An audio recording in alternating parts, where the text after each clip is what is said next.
యందు నిలిచియుండుడి, మీ యందు నేను నిలిచియుందును.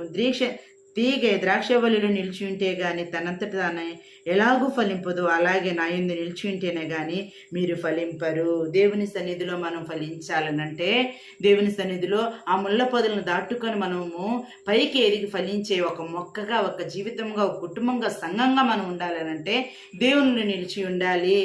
తీగ ద్రాక్షవల్లిలో ఉంటే ఎలాగ ఫలిస్తుందో దేవునిలో మనం ఉంటే మనం ఫలిస్తాము. దేవునిలో ఉండే వారికి ఐహిక విచారములు ఉండవు, ధనముతో మోసం చేయబడిన పరిస్థితులు ఉండవు. కాబట్టి వాటన్నిటిని దాటుకొని మనం పైకి రావాలనంటే దేవుని సన్నిధిలో ఆయనలో అంటకట్టబడినటువంటి జీవితాలు మనకు కావాలి. నా యందు మీరు నిలిచి ఉండండి, మీరు బహుగా ఫలిస్తారు. నా మాటల్లో మీరు నిలిచి ఉండండి, మీకు సంతోషం కలుగుతుంది. నా ప్రేమలో మీరు నిలిచి ఉండండి, మీకు ఏది కావాలో దేవుడే మీకు అనుగ్రహిస్తాడు. ఈ 15 వచనముల కింద భాగం వచనాల్లో దేవుడు మాట్లాడుతూ ఉంటున్నాడు. కాబట్టి దేవుని సన్నిధిలో